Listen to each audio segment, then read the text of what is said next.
Selamat datang di channel Sahabat Pelajar Digital. Jangan lupa untuk subscribe channel ini ya.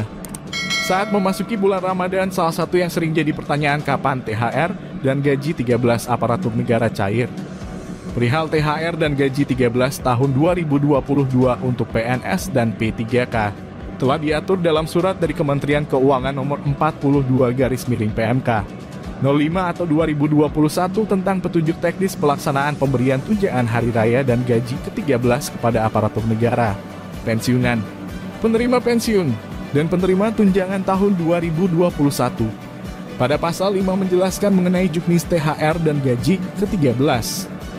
Tunjangan hari raya dan gaji ke-13 bagaimana dimaksud dalam pasal 2 tidak diberikan kepada PNS, prajurit TNI, dan anggota Polri sebagaimana dimaksud dalam pasal 3 ayat 1 huruf A, huruf C, dan huruf D dalam hal sedang cuti di luar tanggungan negara sedang ditugaskan di luar instansi pemerintah baik di dalam negeri maupun di luar negeri yang gajinya dibayar oleh instansi tempat penugasan.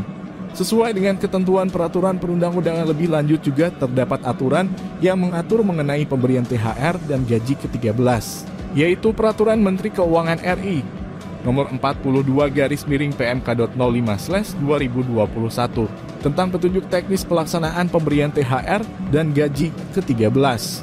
Di dalam isi petunjuk teknis dari Kemenkeu, terdapat pasal 11 yang mengatur masalah jadwal pemberian THR. 1 tahun 1 tahun.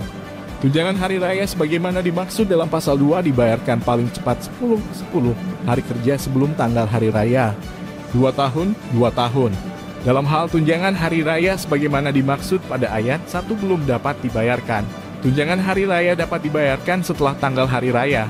Lantas kapan pencairan THR dan gaji 13 aparatur sipil negara ASN di tahun 2022? Pemberian THR akan dilakukan sesaat sebelum Idul Fitri yang jatuh di awal Mei. Jika merunut dari tahun-tahun sebelumnya, biasanya diberikan 2 minggu sebelum Lebaran yang artinya akan cair pada April mendatang. Sedangkan untuk gaji ke-13 akan cair pada saat tahun ajaran baru, Juni atau Juli. Lantas berapa besarannya?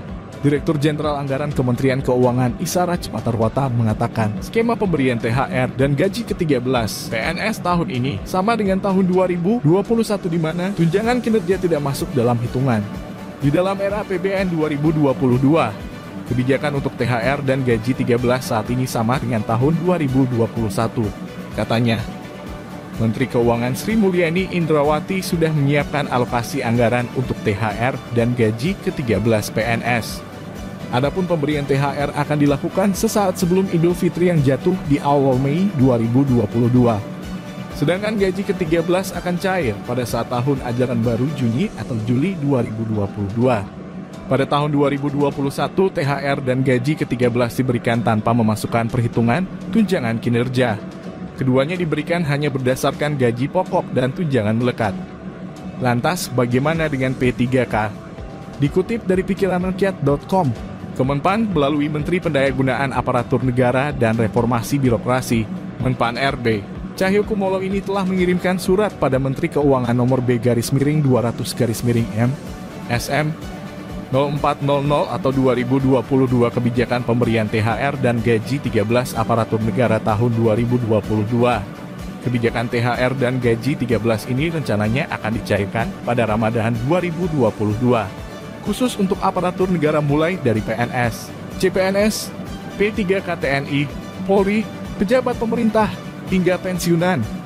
Berdasarkan isi surat dari Kemenpan RB, pemberian THR dan gaji ke-13 kepada aparatur sipil negara dan penerima pensiun merupakan salah satu upaya menjaga tingkat daya beli di masyarakat melalui pembelanjaan aparatur negara dan penerima pensiun di tengah-tengah masyarakat sehingga berkontribusi terhadap program pemulihan ekonomi nasional oleh pemerintah.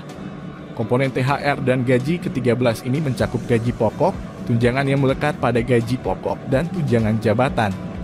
Kebijakan pemberian THR dan gaji ke-13 tahun 2022 diberikan kepada 1. PNS dan calon PNS 2. P3K 3. Prajurit TNI 4. Anggota Polri 5. Pejabat negara 6. Wakil Menteri 7. Staf khusus di lingkungan kementerian atau lembaga 8. Dewan Pengawas Komisi Pemberantasan Korupsi 9. Pimpinan dan anggota Dewan Perwakilan Rakyat Daerah 10.